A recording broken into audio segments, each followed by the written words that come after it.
And welcome to SanfordFlipMath. This is PreCalculus. We are again working from the Demana, Foley, Kennedy PreCalculus book. And we are in section 3.1. This is our second video on this. And we are working with exponential functions. We are actually going to add logistic functions onto the list today. So just a reminder that basically what we're working with is kind of function that looks like this, where a and b are actually numbers.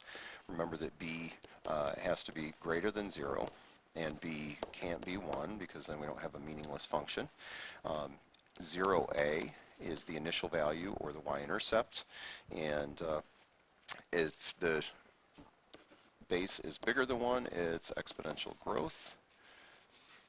And if the base is between 0 and 1, like a fraction, then it's exponential decay. Okay, and that's all the recap I'm going to do because we have other stuff to get onto. You can go back to the other video for other stuff. Okay, most of you should have seen a number referred to as E. And I know it seems funny to hear the phrase the number E, but E is actually named after a guy who did a lot of work on exponential functions. E is Euler's constant, and I know this looks like Euler, and I agree with you, but it's really pronounced Euler.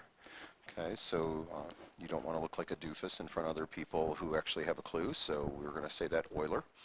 And Euler's constant, or this number, is actually, it's about 2.718-ish, and it goes on and on and on forever. It's a number that's like pi. Pi happens to be about circles, and we know it as the 3.14159, and some of you I know it out to many decimal places. Not sure why, but you do.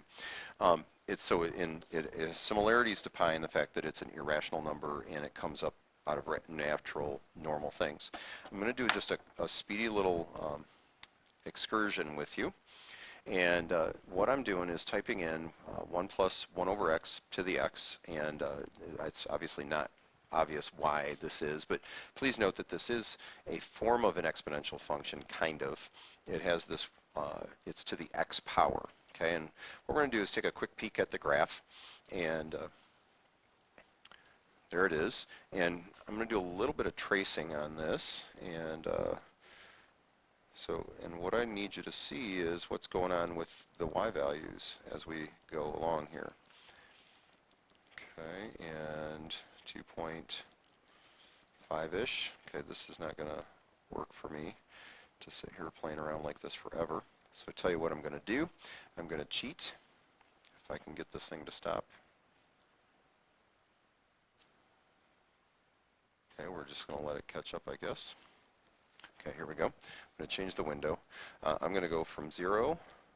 Let's go to 1,000. Okay, or 10,000 as it were. That wasn't on purpose. I'll number by thousands. And we're going to go back to graph and let this graph. Okay, wow. So we can't even really see, we can't even see that little curve thing that was over here because it's so going out so far. And now look at my y values now. 2.718. That looks kind of familiar, doesn't it? Okay, so the point of this is that if we take that function, that's really what it's based on. If we take that function 1 plus 1 over x to the x, and if we take it out way, way, way to the right, okay, so if we take the x's out to infinity, and I'm going to use this limit notation that we've seen before, it happens to be, that is what E is actually equal to. That is Euler's constant. And that is approximately equal to 2.718, and it keeps going. Okay. Your calculator does have E on it. Let me go, let's do quit. And I'm going to do second in the division key, and that is E. And if I hit enter, hey, there it is. There's another button that has e to a power, second, and the ln key, e to a power. So like if I do e to the 1, there it is. If I do e to the, whoop, I did the wrong button, sorry. If I do e to the, I don't know, 7th power, there it is. Okay, so that's what that's for. And I do understand I'm working with a new system, so if yours doesn't look exactly like that, that's fine. It's really not an issue. Okay, all right, so that's what E is. And then so it's just a number, and it comes up a lot with exponentials. So if you see something that looks like 1,000 times e to the x, don't freak out. This e is just a number. This is then exponential growth because the base, e, is certainly bigger than 1. So it's going to be growth, and it's going to cross at 1,000, and then it's going to go up. Okay, so just know that e is a number. We're going to work with it like it's a number. It's a little less than 3. It's more than 2, and we'll go from there. Okay, that's all we're going to say about e, and it'll just keep coming up. Okay, there it is. All right, we do have another type of function called a logistic function. Now, you may have heard of these logistic functions in like a biology class or something. It relates directly to carrying capacity, okay, and that is the typical example that gets used for this. Sometimes these functions are defined in terms of their slopes or their rates or their derivatives if you're in a calculus setting. But the situation is something like this.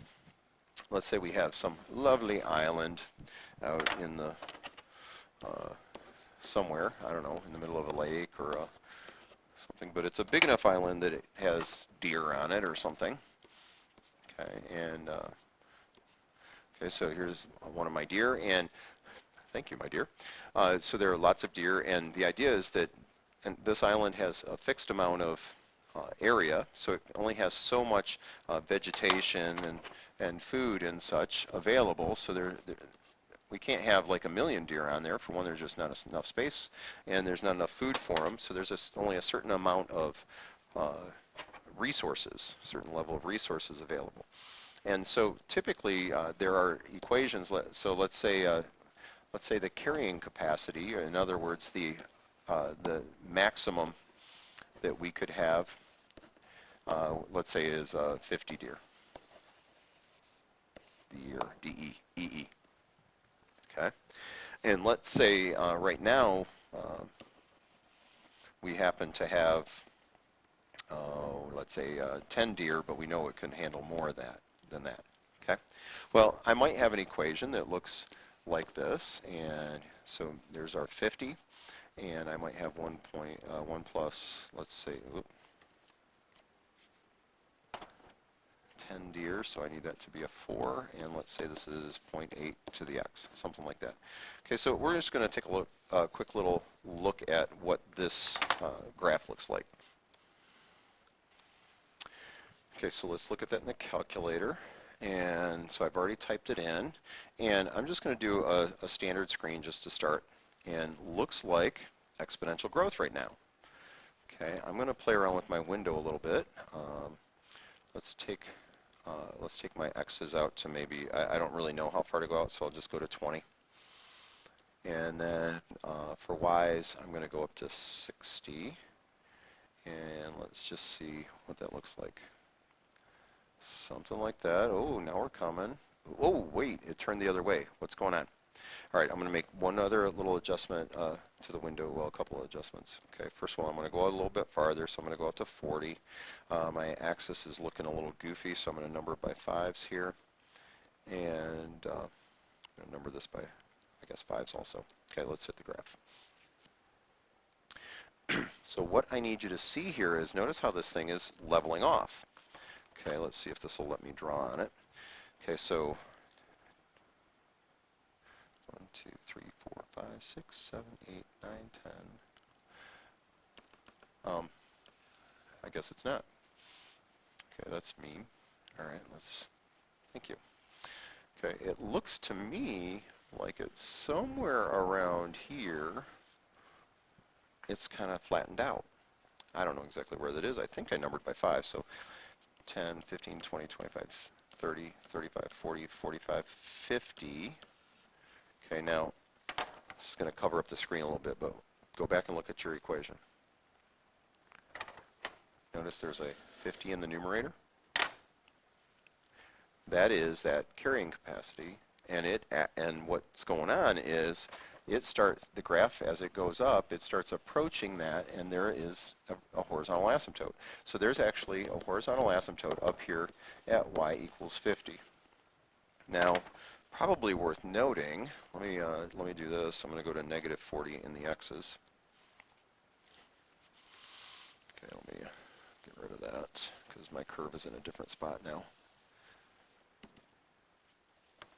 All right, so again, here's y equals 50. And notice that down here, y equals 0 is also a horizontal asymptote. So we didn't see this happen back in chapter 1, but we actually have two horizontal asymptotes. Okay, so, and let me hit trace here. Worth noting that this comes up at 0, 10 for the y-intercept. Two horizontal asymptotes, and what I want to do now is go back to this. Okay, so I had a horizontal asymptote at y equals 50, and also at y equals 0. My y-intercept, also known as the initial value, was at 0, 10, and can I just remind you again of what we said here? Okay, so I need to point some things out. Okay, notice that the y-intercept was not 4. If all I had was an equation that said y equals 4 times 0.8 to the x, the y-intercept, the initial value, would be 4. Since that is not the case, we actually have to, for a y-intercept or an initial value, you actually have to put in 0 for x, and this would be 50 over 1 plus 4 times 0.8 to the 0. Well, 0.8 to the 0 is just 1. So this becomes 50 over, 1 plus 4 times 1, also known as 50 over 5, also known as 10. Okay? So just a quick word of warning that you need to be a little careful when doing the initial value for a logistic function. You actually have to put in 0 and kind of track what's going on. Okay? The other thing that I need you to see is this value c is the carrying capacity. It is also one of the asymptotes. Y equals 0 is the other asymptote, the other horizontal asymptote. There's no vertical asymptote for this. Okay, so those are just features of this equation. That's just how it works. Okay, and so in terms of what we're going to do, and let me point out one other thing. Notice that this value of b was between 0 and 1, and it actually was growth. Okay, so that feels a little backwards. Okay, this thing was actually going up, even though the b value was less than 1. And again, the reason for that, well, and not again, I guess, that was 4 and 0.8 to the 0. The reason to the x. The reason for that was that as this term gets smaller and smaller and smaller, right? As x gets bigger, this gets smaller. That's exponential decay. So that means the denominator gets smaller. So the number I'm dividing by is smaller. The answer actually gets bigger. Okay. You might want to rewind what I just said so you can hear me say it a few times. But the idea again is that since the denominator is getting smaller, the y values are getting bigger. Okay.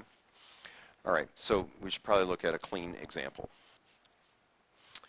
Okay, so again, we're going to work with a logistic function. And so this is the one we're going to work with, and we're going to identify some features about this particular one. So we already know some stuff just by eyeballing it. For one, there should be a horizontal asymptote at y equals 0, because that's just part of this logistic growth function. There should also be a horizontal asymptote at y equals c. In this case, it's 35. Okay, so, and then that establishes a bottom and a top to this graph. Domain is all real numbers. You can do any number for an exponent. Vertical asymptotes, there aren't any. That's just not part of the shape of this graph. Let's do a little sketch of the graph, and then we'll talk about what else is going on. Okay? Okay, so here's my horizontal asymptote at y equals 0. Okay, and I know I need to go up to 35, so 5, 10, 15, 20, 25, 30, 35. Okay, so here's another horizontal asymptote. Okay, and now to graph this, all we're going to do, so I don't really need to write the y equals 0 on there, I'm just doing that for you. I need a point to start with, and generally what we do is we start with the y-intercept.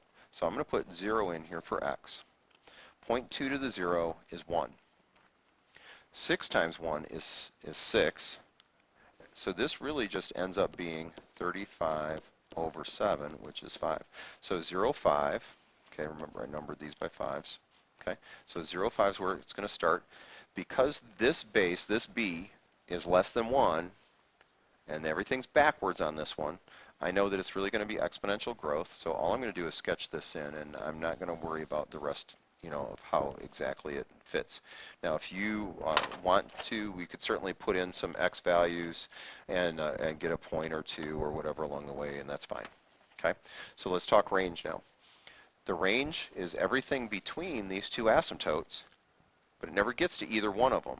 Okay, so one way to write the range would be 0 less than y less than 35. And for those of you who like the interval notation, this works also. Remember, this is not an ordered pair.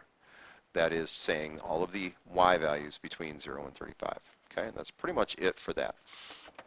Okay, I just want to do one other thing with this, and that's we're going to take a quick peek at the graph. I'm going to start with a standard screen. It's not going to be enough. Here it goes. Remember that the limit to growth for this thing was up at 35. I'm going to go a little wider, I guess. Maybe let's say negative 30 to 30. I'll number by 5s again. And I'll leave that negative 10. I need to go at least to 35. I'm going to go ahead and go to 40, and I'll number by 5s. Okay, so again, this is all because I already know how this graph looks. And there it goes. Oh, I didn't really need to go quite as wide, did I? Okay, but it's fine. You get the idea. So it's very tight in here. Okay, and there it is. Okay, and this is that y equals 35 again, and it looks like it's going to get there, but trust me, you can play around with the trace. It really doesn't. Okay, I'm going to do one more kind of problem, and that is, what if we start with information, and then we have to actually write a logistics? Okay, so whenever you have to do a logistic growth equation and you have to write it from information, typically the information you're given is what is the limit to growth, what is the initial value, what are we starting with right now, and then there's typically some other point, something that's not the y-intercept, something that's not an asymptote. Okay, so that's generally what we start with. Okay, so here's an example. I'm giving you a limit to growth, so I'm saying that the highest this thing can grow to is about 20. That's the value that it will never reach. The initial value, or the if you're looking at a graph, remember this is the y-intercept.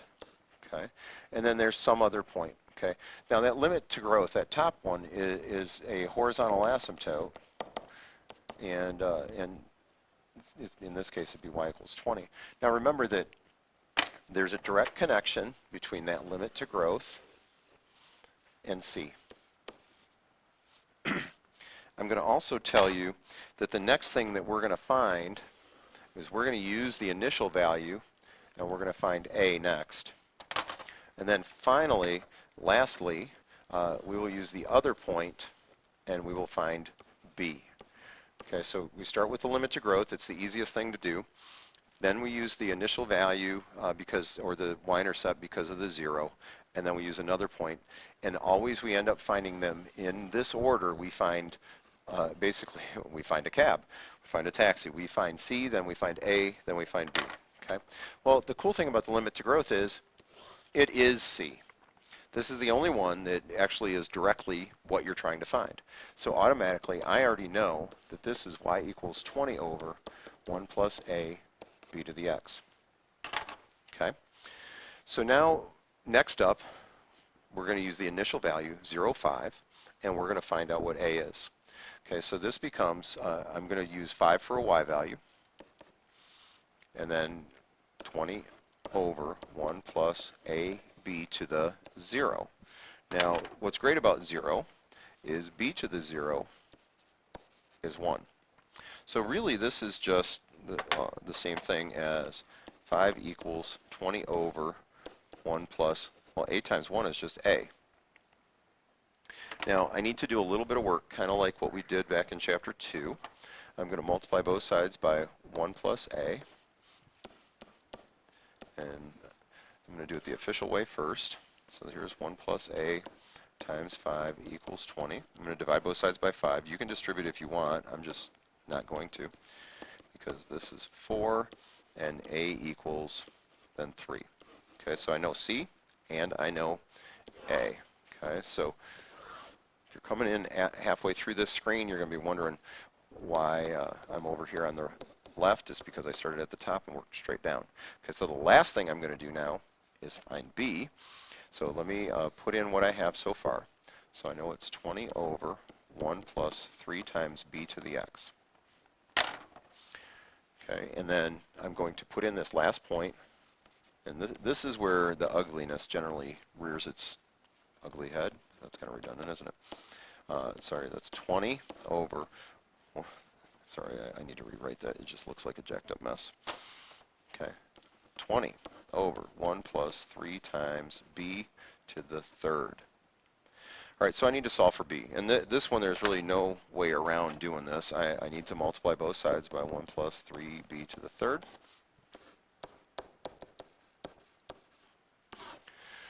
So 1 plus 3b to the third times 7 equals 20. Now, if you want to distribute, you can. Again, I'm not going to. I just find it easier to work with this. Okay, now I'm going to start popping back and forth between this and the calculator in just a second. I'm going to go ahead and subtract 1 from both sides, and then I'll start doing that.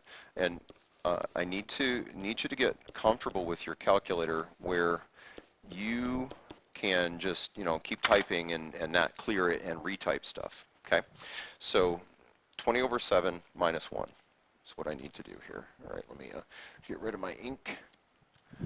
Okay, and again, that was 20 over 7 minus 1. Okay, so that's 1.857.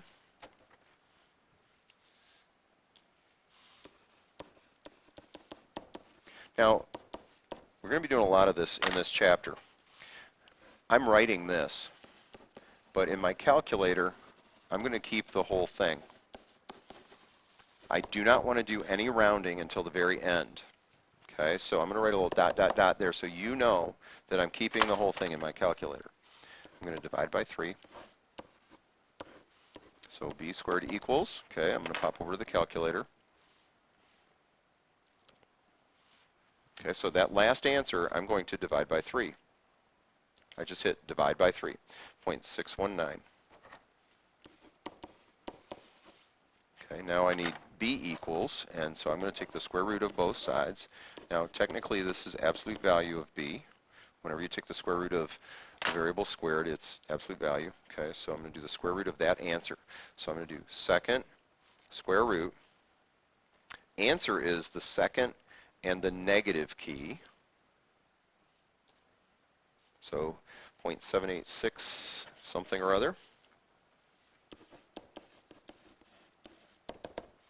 Okay, now technically that means that b equals positive or negative.